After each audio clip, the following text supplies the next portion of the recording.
Thank you so much. So, as you can see, we have the director of the film, Mr. Whit Stillman, on stage.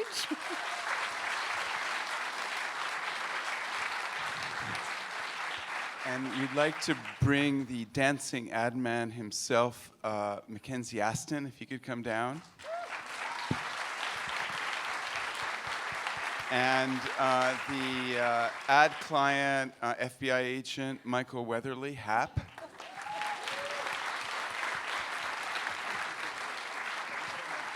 And Alice Kidden herself, Chloë Sevigny.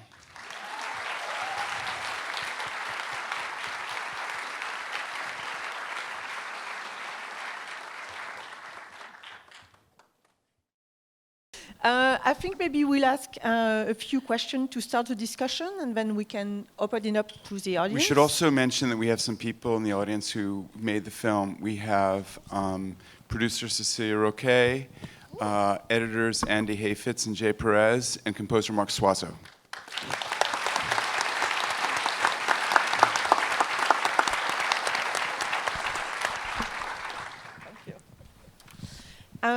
So maybe we can start.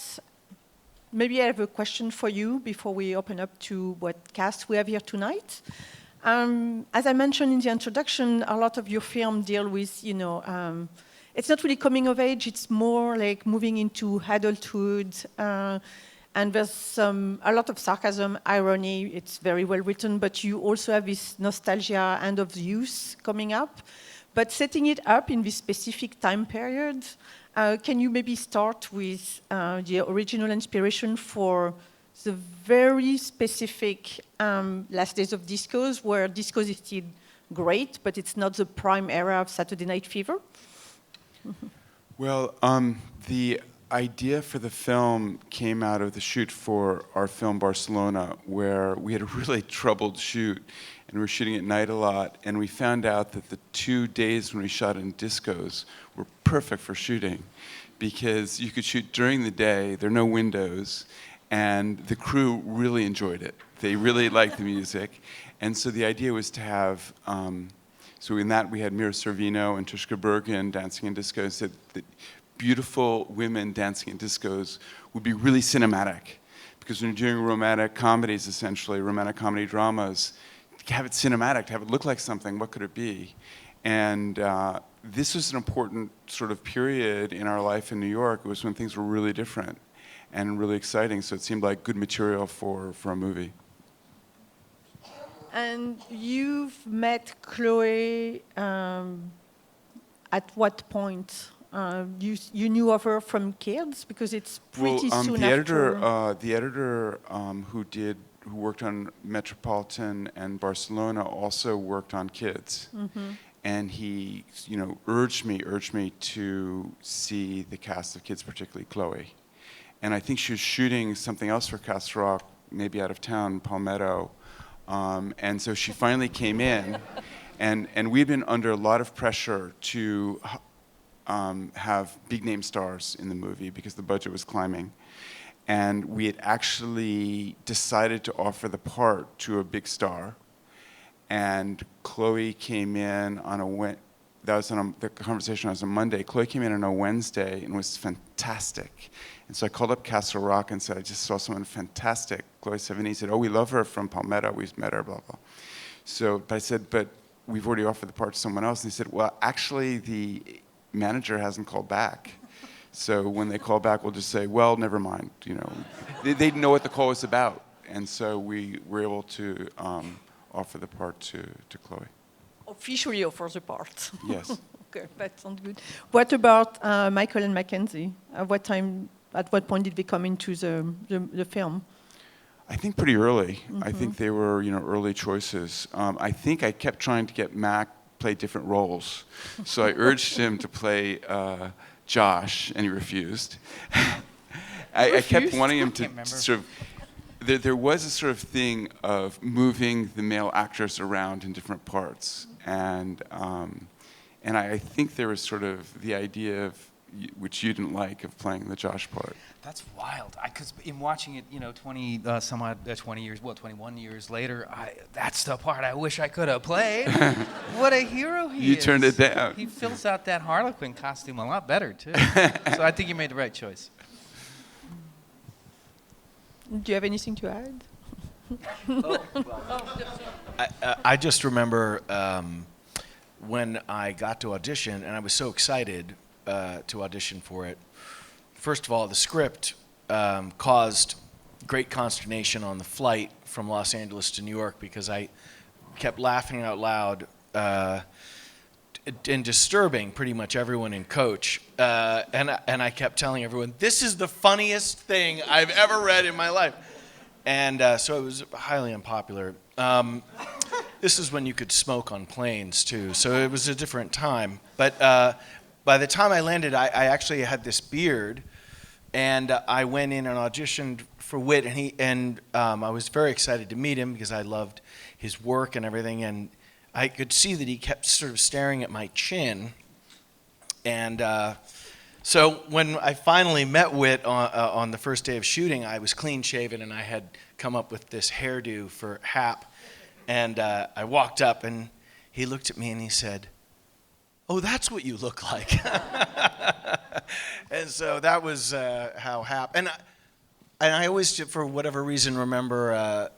I remember so much. God, it's so funny watching it, because I remember so many. I mean, I'm barely in the film, but I remember so many of those days because I had an 18-month-old son at the time, and I was recently divorced, so he was actually with me during a great deal of the shooting.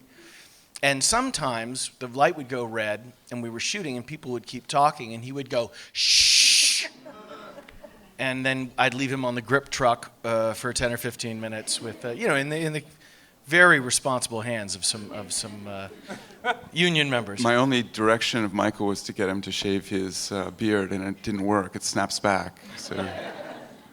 You ask him for tonight, too? No. This was a callback. No. And Chloë, do you have any specific memories that you would like to share from the beginning of working on the film? Or? Gosh, I mean, there's so many. I don't have to be more specific, but I do remember auditioning. I think that might have been the last film I ever got off an audition. And I think I was like building up my whole Connecticut side to try and get the part because I thought that would really please Whit. It did. Had you seen his previous work? Of course, yes. I was a big fan of Metropolitan, especially, and just thought his voice was like, and like no one else working in cinema at the time, and I really wanted to be a part of, one of his movies. And one of the sort of great things is after I met Chloë in the audition, I could immediately see other of her films, so I could see Kids and see Trees Lounge.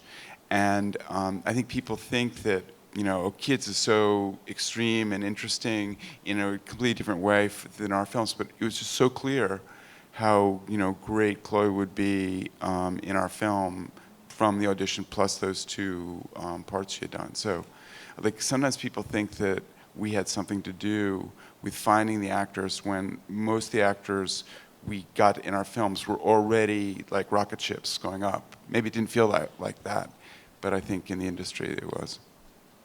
When you do keep a relationship with your actors, you're not very prolific, but you can see from all your film, like you worked with Chris a lot, you worked with Chloë again, you worked with Kate also recently, even though she's not here tonight. So you do like to keep a relationship with people you think work really well with you.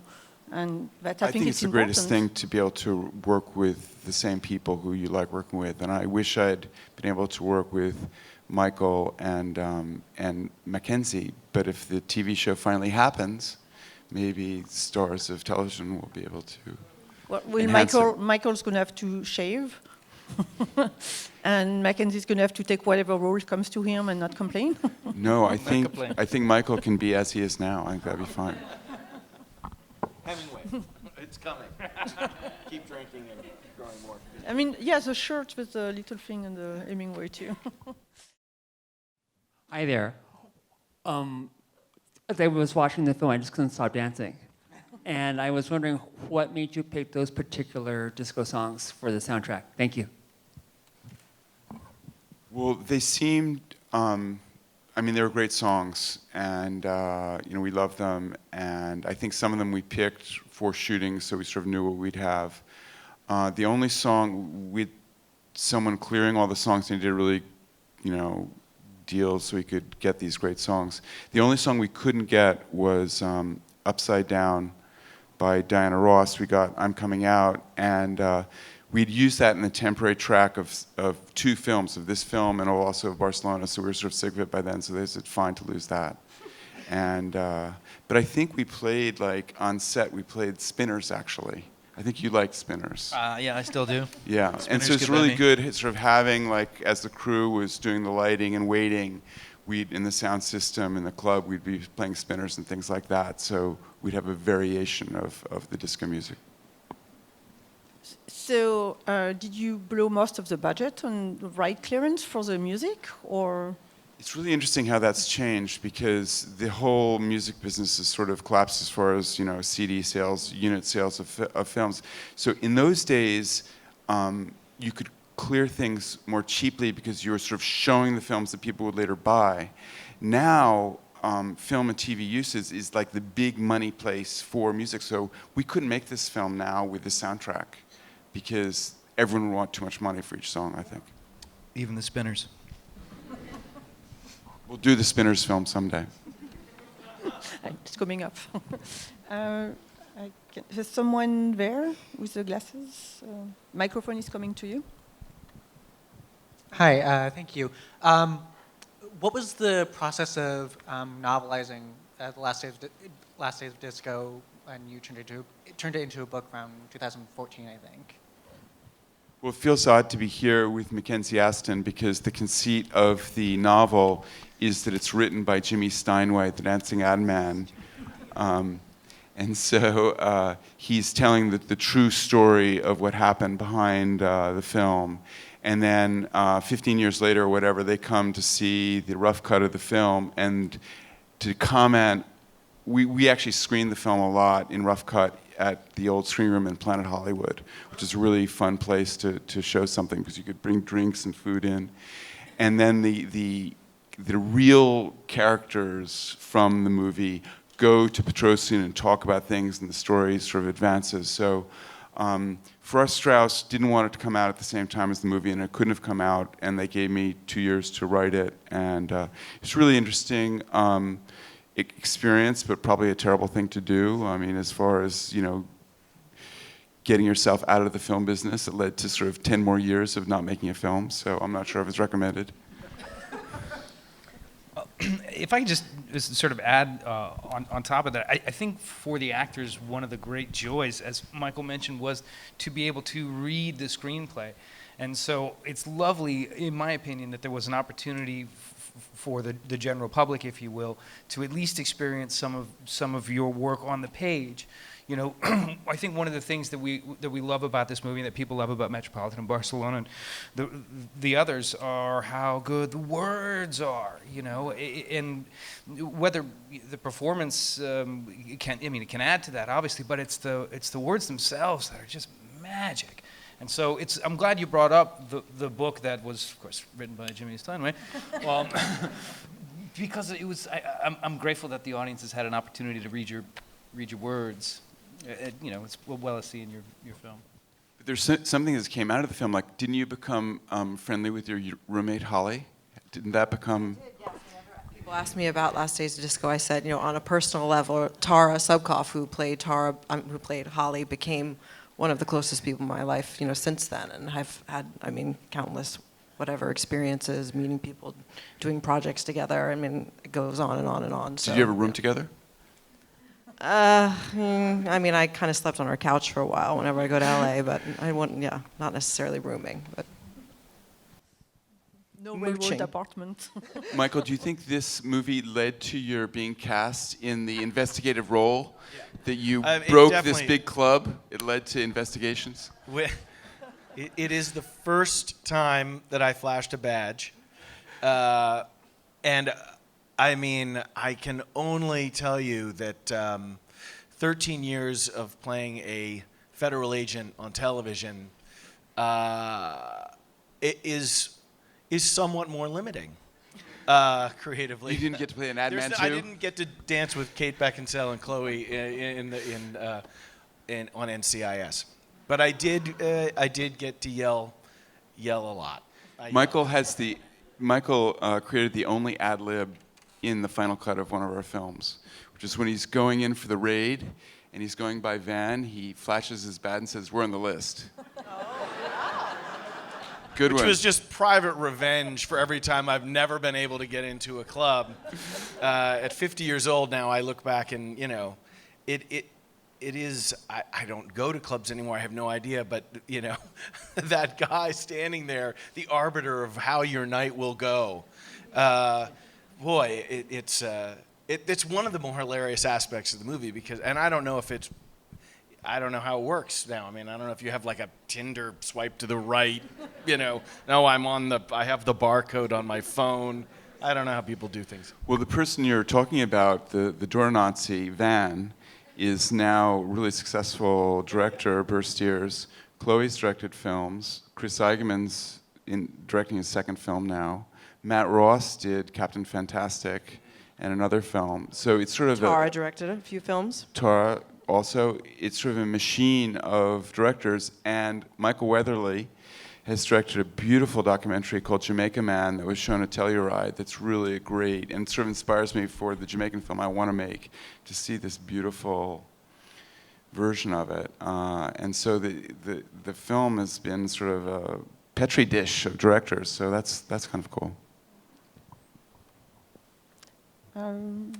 Is there anyone on that side? Okay. There's someone here in the front. Yes. I was almost close.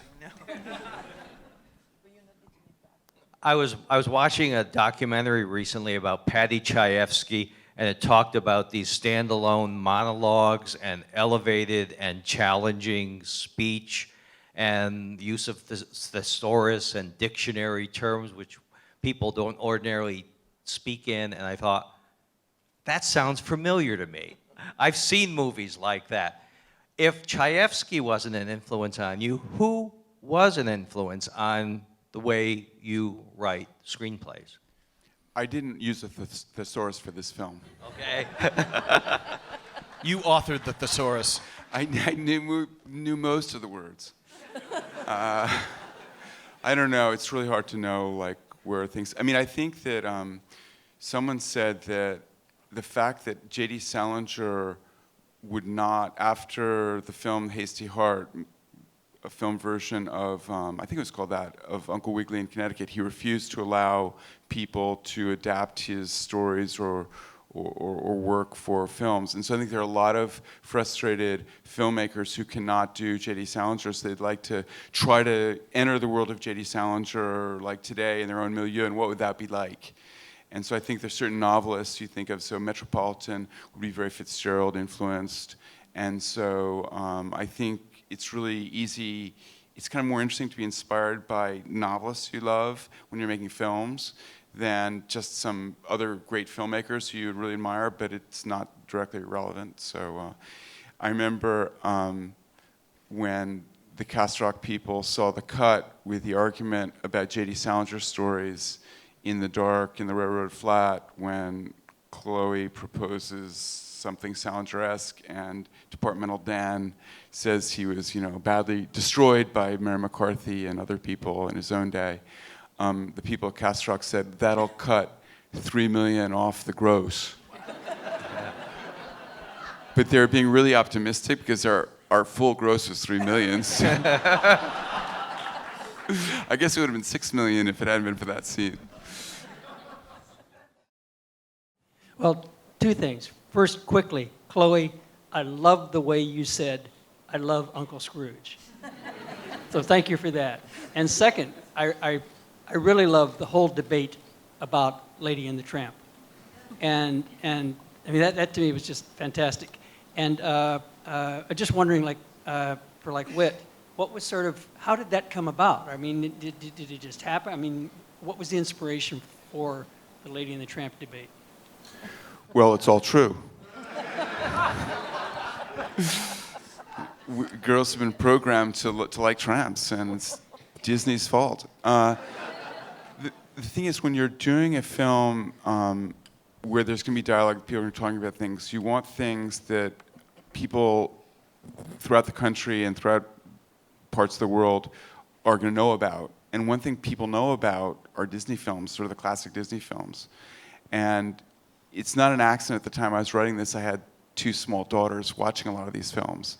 So I was learning a lot about these films. And my daughter, who's here tonight, is in the film carrying boxes into the apartment. So, and it also goes back to sort of our childhood, the fact that I think we were affected, by these things, and it was a scene which allowed each character to sort of come into their own. And one thing we discovered in sort of the first public screening we had of Metropolitan is that so much of the humor and interest in the film is the facial reactions of the actors reacting to things. The jokes normally are not the lines, it's really the reaction of the actor to the line. And so in that scene, you got to see each character, Chloë and Mac, and their response to the material. And I also wanted to just add, while I was watching tonight, because I have a 6-year-old daughter, I leaned over to my wife and I said, am I crazy, or does Kate Beckinsale seem exactly like our 6-year-old daughter in this film? Like, the level of difficulty that she presents, you're just like, wow. Because sometimes there's just no pleasing my beautiful Olivia, who I love to death, but every once in a while. So I'm wondering if you had a little bit of, your child is present. We'll discuss this later. But perhaps that's good. Perhaps that kind of personality, that kind of character is like the 6-year-old child, big and sexy and attractive and all that, but with that personality of an egotist. Yeah, no filter. And good luck to you. Yeah, I know. Right. 20 years from now, I'll tell you. At the 40th anniversary screening. So I just wanted to ask, one of the remarkable things about the screenplay, I always thought, is that the jokes land even if I don't know why they're funny. The whole subtext against advertising, having that, not wanting that element in the club, that line that Bernie gives, I've always found that really funny, and there are other lines that touch upon that. Can you say more about what you were getting at with that? And you don't have to be gentle. There's no, I'm not well, I don't know. I think there are a lot of easy targets. So there's a lot of sort of contempt for all kinds of things that isn't very, very well justified. So if you sort of try to flip it, you can sort of get some mileage from that. I mean, I guess I like the yuppie scene, the defense of yuppies. The whole thing about the sequence of going to Rex's, which is the Old Town Bar, which is one of the great places that still exists in New York. And I don't know, I just think that people have so much contempt for different things, and why should you have that contempt? So you can do something humorously with that. Are any of you yuppies, would you say? I'm 50, so that's young is out. So maybe I'm uppy? I don't know. I don't have a job. A duppy? I don't have a job either.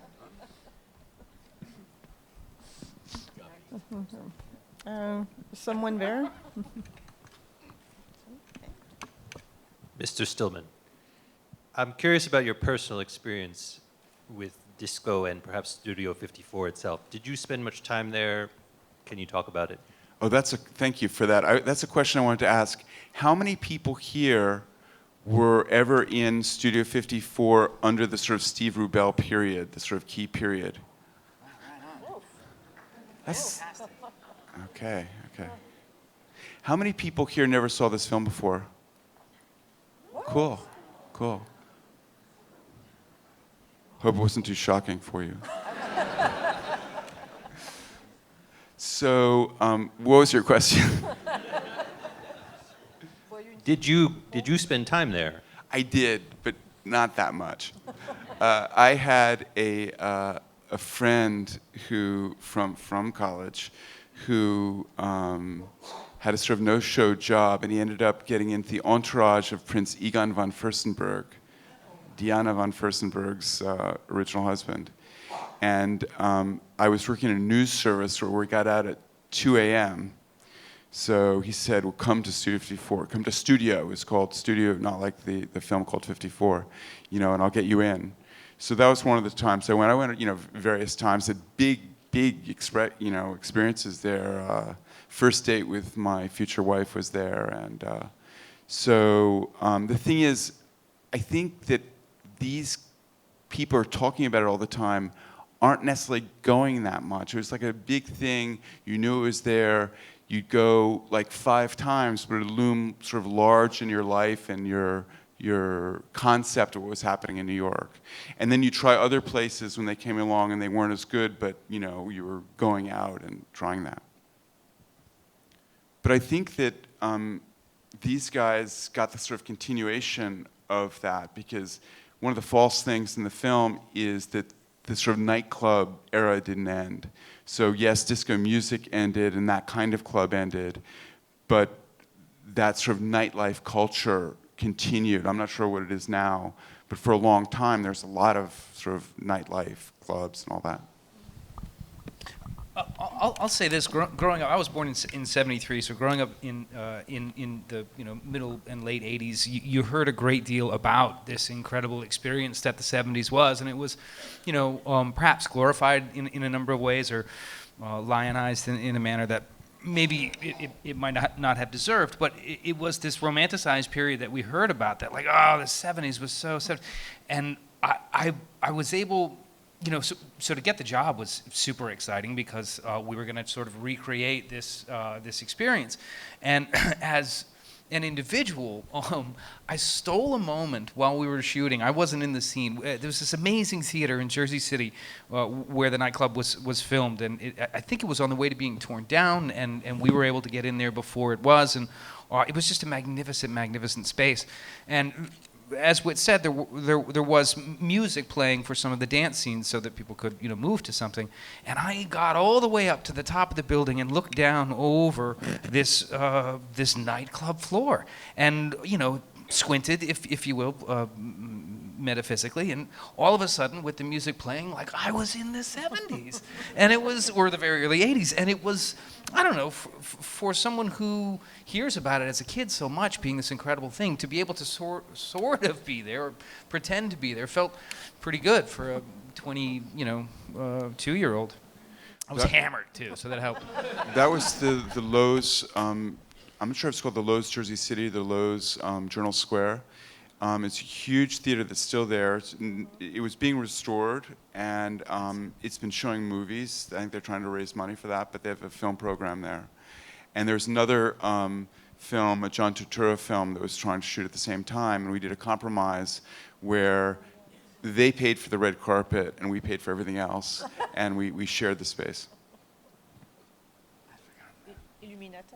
And the outside, the exterior was Van Dam Street, so our club was downtown.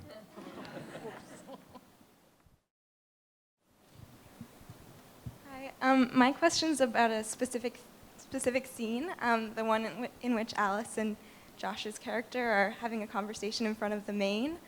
And it reminded me of a scene in Barcelona in which there's an argument about the sinking of the Maine, and I wanted to know if there's something about that specific historical event that made you want to bring it up again in this movie? Well, yes. I think it's a really interesting thing. There's sort of the myth that there's some nefarious American plot to provoke the war, which isn't true. It's a really beautiful, incredible, sad, lovely monument. It's just a remarkable thing. And I was holed up near there trying to finish the script. I mean, I look at the film now and I think, oh my gosh, I needed 4 more drafts of this thing. Castle Rock was very worried about the Miramax film called 54 and wanted us to go early. So everything was sort of under pressure, and I was holed up right near there. And so I got to see it a lot as I was trying to finish the script. And I just think I mean, this is the USS Maine Monument. It's right in Columbus Circle on the inside of the park, and I really recommend people look at it. It's extraordinary. But it sort of ties into Barcelona and all the conversations in that. Thank you. And one, yes.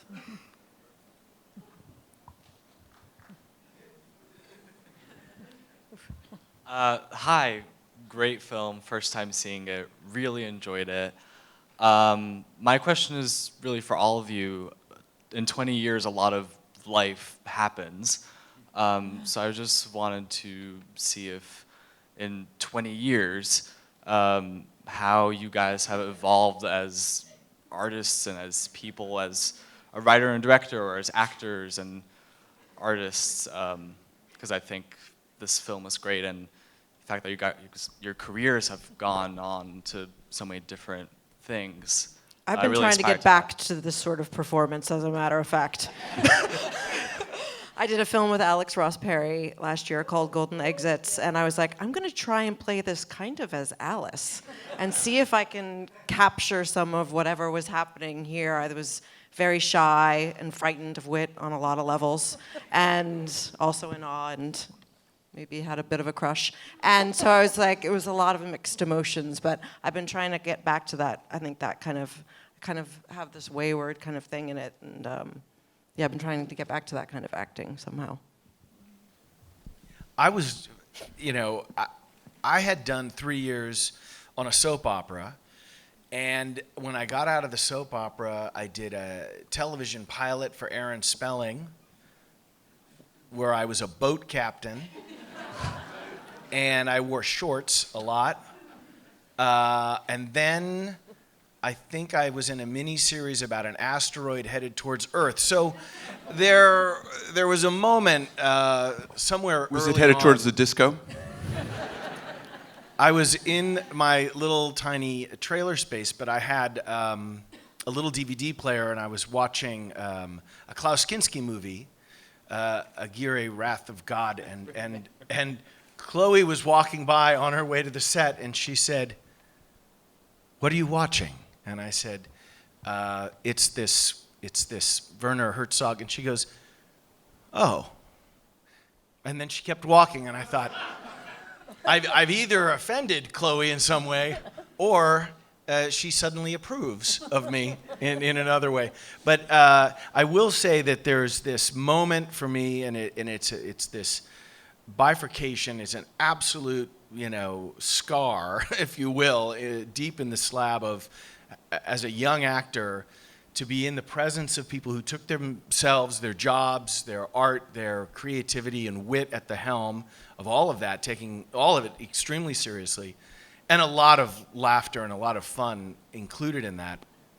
It changed the way I took myself. I didn't take myself very seriously, and you might argue that I don't have a resume that would push you in that direction, but it has been, as I know that it was the most important thing that happened to me in that period of time in my life. It was just an extraordinary, I became very good friends with Mr. Mackenzie. We had a great friendship. So, if that answers your question at all, looking back at this is a weird time warp. But I have such fantastic memories of it, and I'm so proud to have been a part of it. I'm very humbled to just be here with everybody watching it. I'd like to mention something about the crew here. One of the cool things done for the film was Marc Soiseau, the composer's work, because people think, oh, you're using all this recorded music. But actually, Marc was sort of combining things. So at the beginning, we have Doctor's Orders, and it's the song playing, and then it's a bridge with score, which Marc wrote and recorded of that melody as score in the film. And then when the girls get into the club, we go back to the song. And then the motto that I really like and sort of hold on to is our producer, Cecilia Roque. It was such a chaotic production in the sense that we were obliged to start shooting before we had finished casting and finished preparation, because we had to come out before the Miramax film. And it was really tough in the crew. We're 2 weeks in and we're casting Robert Sean Leonard as Tom and things like that. And so some crew people were coming up to Cecilia and saying, it's impossible, we don't have enough time and all this. And she said, I think for me the greatest thing, stop complaining and start working. Because all this thing of sort of complaining about how terrible the situation is and just deal with it, do the work. And so thank you, Cecilia, and our editors, Andy and Jay, who are here, who put it all together. Thank you. And thank you guys. Thank you guys.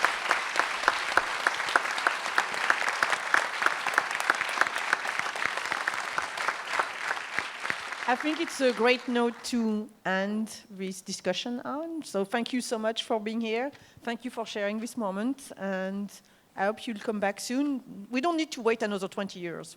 We'll do something else. Thanks very much. Thank you.